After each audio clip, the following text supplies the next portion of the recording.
My fiance did not show up on our wedding day, and it's all because his mom doesn't want him to marry me because I'm an embarrassment to the family. That's right, she's calling me a fat person, shaming me for my body weight, and it doesn't end there. She tells all her friends that I'm useless. Well, you know what I decide to do?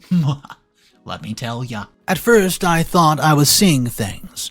There was no way that she thought she could do this. You see, I have a relationship with her son for over 2 years now, and I don't know, how can he just dump me and marry some other girl? She was surely just joking with all the comments that she was making. Well, I've unfortunately gotten the confirmation that my mother-in-law, Ola, does not want me to marry her son, Richie, and that she's desperate enough to suggest another girl. I knew that she did not like me when I got introduced to her, but this takes the cake. Now I'm considering not having her part of the wedding party. What's the point of having a person who doesn't wish me well at my own wedding? Her actions lately have been extremely embarrassing, and even my own family has started to question if I should go through with this. My mother especially has hated my future mother-in-law since she found out that she said stuff to my face when she met me for the first time. Well, when I met her for the first time, it was a couple of weeks after my engagement, which was literally a week ago. She does not travel out of her city because she experiences dizziness if she travels for a long time. Well, I managed to finally get off a week right after my engagement and suggested that we go and meet her. She had seen me on video calls, and I also knew how she looked, so I was shocked when she claimed that I was not the same person. She said right in front of her son that he could not be marrying somebody so obese. My fiancé Richie reprimanded her and told her to be nice, and she said that the truth was going to be told. She was not going to lie to me and tell me that I was petite. She told me that everyone was going to laugh at her when they saw her new daughter-in-law, and I was just speechless. I felt so many emotions at the same time, but other than that, I stayed with me. It was nothing more than disappointment. Luckily, Richie's brother showed up and we changed the topic. The rest of the day went by with her acting like I was not there. I wanted to go home afterward, and my fiancé apologized for how his mom behaved, reassuring me that he wanted to marry me and told me that he would talk to her.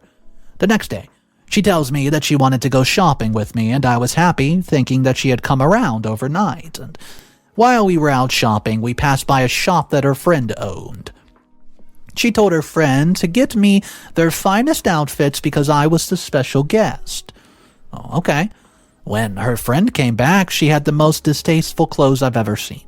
But I wanted to be nice, so I tried them on, and when I came out, her daughter's friend, Rhea, was now present as well, and she then asked her mom if she had picked the clothes from the reject pile. All three of them laughed, and her mom said that she did not want to be rude to such an important guest, but nothing in her shop fit me. I felt extremely humiliated, and I told her that if she did not have clothes for me, she could have said so. There were many shops that I could have gone to rather than gone here.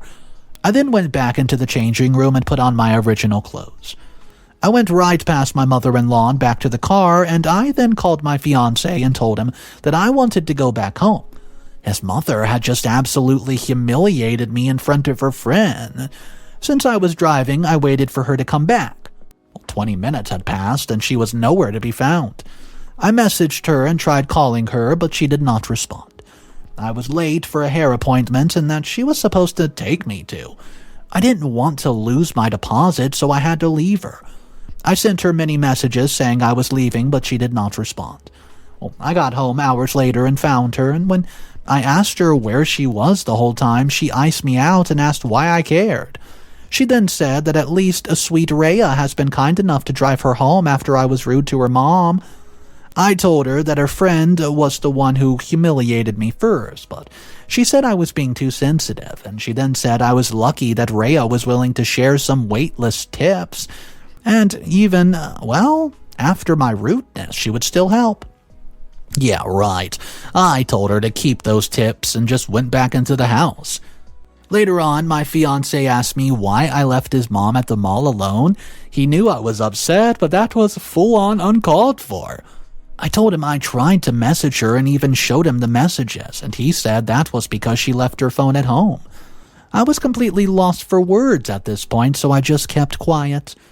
Later that evening, Rhea came over for dinner, and his mom said that she wanted to thank Rhea for helping her out in the afternoon, and I soon realized as the week went on that Rhea was around a lot. Did she not have a job or something else to do with her time?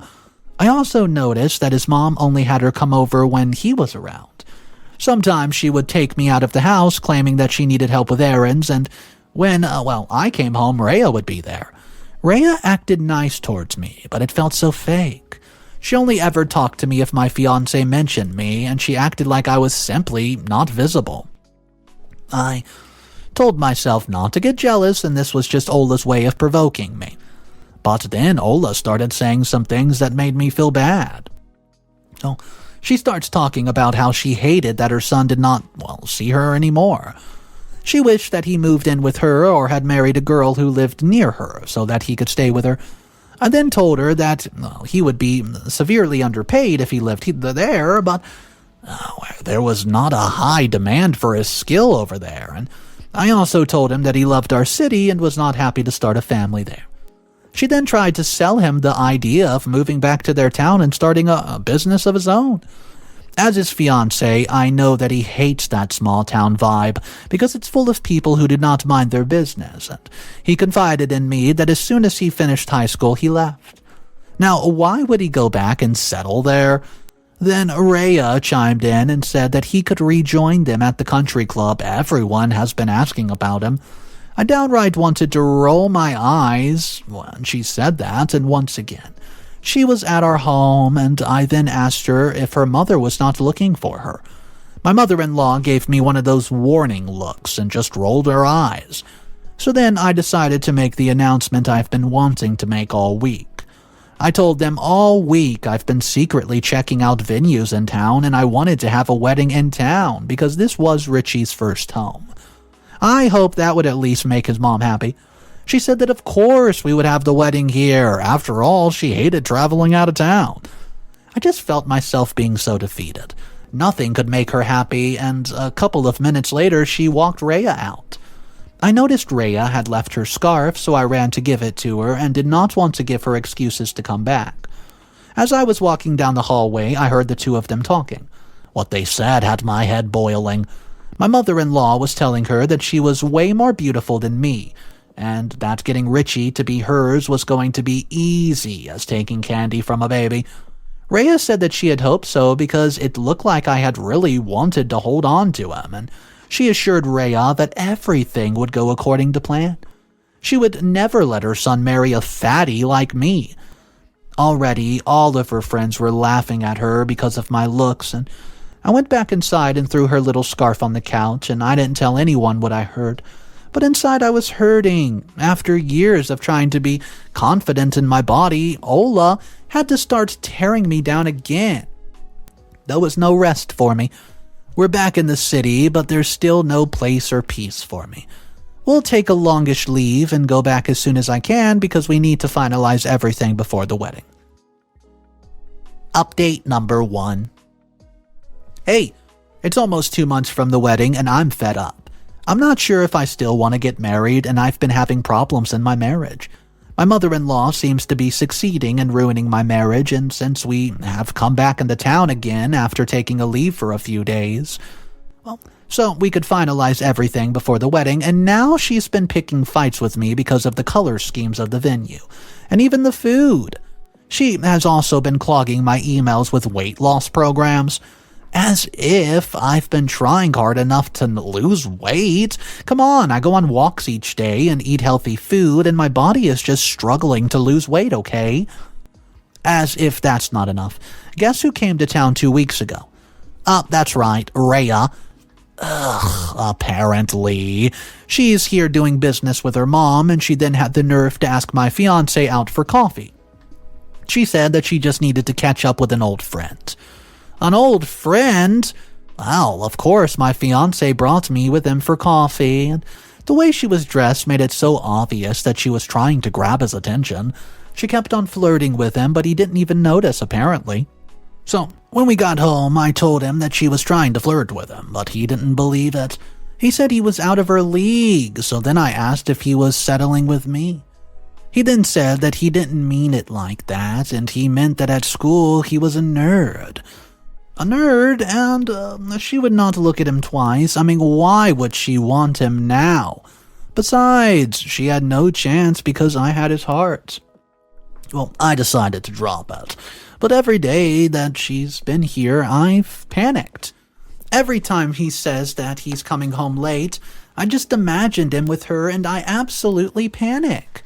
I don't want to drive him into her arms, and my hands are tied at this point and she looks like a model while I don't. My fiancé is loyal, but anything can happen. I mean, I'm not a stranger to being cheated on by someone skinnier. I'm going mad with all this happening and I just want a break. Fights are inevitable these days, and if I'm not fighting with my family, it's my mother-in-law or my fiancé. Everyone's stressed out about the wedding, and it's less than 2 months away.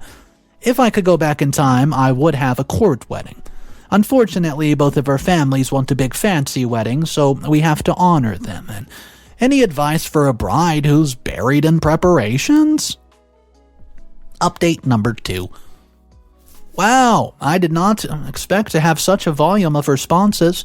I could not respond to all of the questions, but I decided to answer some of them in my post.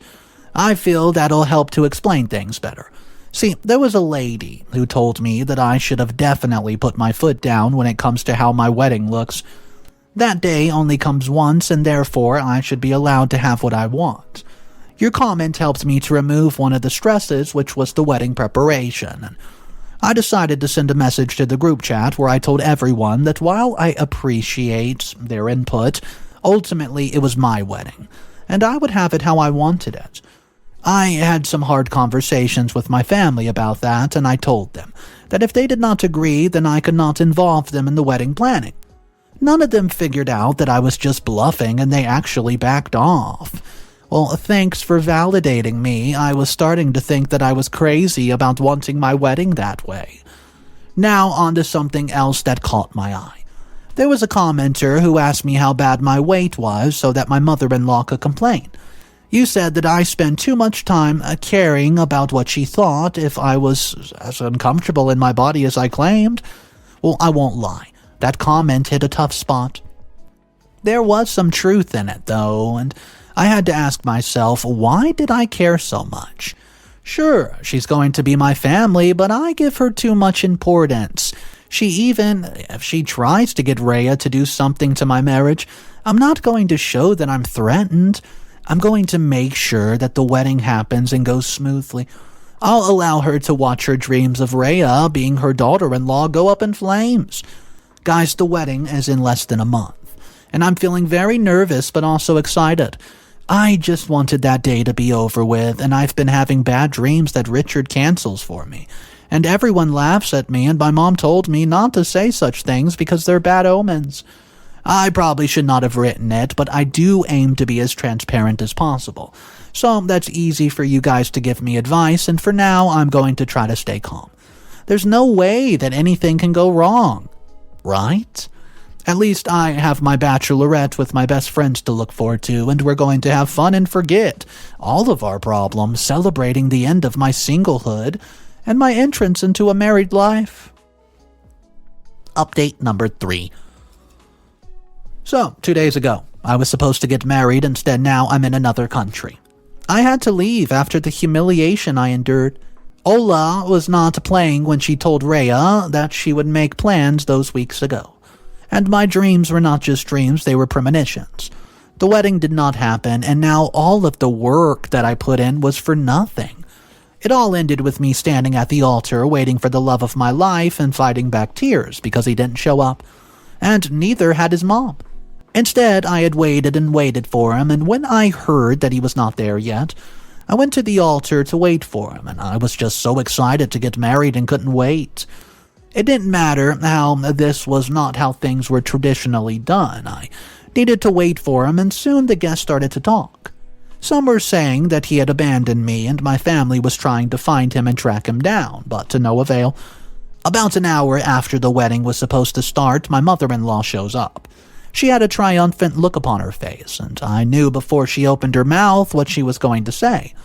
She went up to the altar, took the microphone, and made a speech. She apologized to the guests for showing up and being disappointed.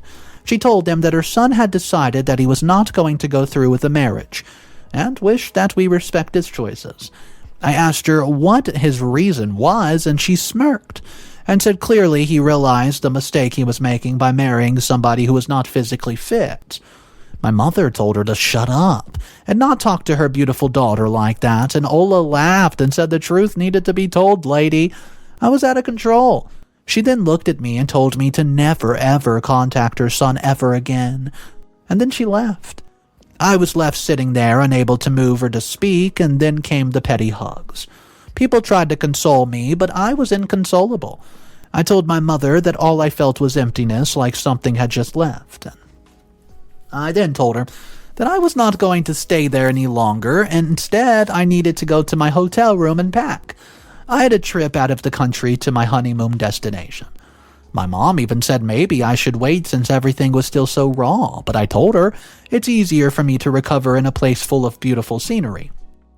I could not go back home, where I suspect he would have taken all that was his, and luckily she understood and helped me pack. So guys, before I left, I told my mother that things would be much better when I returned. This needed to happen, and things don't happen for no reason, and she commended me for being so brave, and I told her it was the least that I could do. I would not let Ola have the satisfaction of taking away my smile. Update number 4. Hello. Before I go any further with this update, I have to apologize. Part of what I told you last time was not true. Confidentially, was the utmost important. So I had to tell you an edited version of the truth. I'm sorry, but I also did this just in case somebody I knew came lurking through my post. I just needed a small window to get everything sorted, and now I'm back. 1 year after my wedding, you must be wondering how I'm doing after Ola ruined my wedding. I'm honestly doing amazing, better than I've been in years. In fact, I faced her for the first time this week and finally got my revenge. I made sure to come back to town on the same day that she expected her son, and her son told her that he was bringing a friend from out of the country, but she had no idea that it was me. She had already prepared a large feast for her family and Rhea's family, and she and Rhea's family believed that Richie had come back from overseas so that he could marry Rhea. What they knew was that after the breakup, he told his mom that he needed to go overseas for a while because he wanted to heal. Even though he knew she was right about me, he still loved me and could not easily just move on. Well, she was more than happy about breaking us up, so she had no issue with that at all. He then made excuse upon excuse about why he was not coming back home, and until now when he returned with me. He entered the house first and then sent a text to come inside, and when I entered the house I saw that it's been impeccably decorated, and there was a lot of people. I recognized some of them from my wedding and her society friends that she insisted be invited to the wedding. She cared a lot about their approval, which was why my entrance was absolutely perfect. When she saw me, she shouted at me and asked me what I'm doing here, and I laughed and said that I've come with my husband. What, was I not allowed to visit my in-laws? She was confused, saying that I broke us up a year ago. How could I be here? And I told her that I'd been the one to set up that breakup a year ago. How could I be here? I told her that I've been one step ahead of her all along. Remember when I overheard their little conversation, right? Well, I told my husband, but he simply did not believe me. And when Rhea followed him into our town, he thought it was just a normal visit. But then she started to flirt with him. He told me immediately, so I told him to entertain her, but not too much, just to make his mother think that her plan was working, and the weekend before I got married, I had a bachelorette party, remember? Well, he called me while I was there to tell me that Rhea had crashed his party, and tried to make a move on him. She kissed him, but he pushed her away, and he knew his mom was behind this, and he was furious that she did not respect his choices.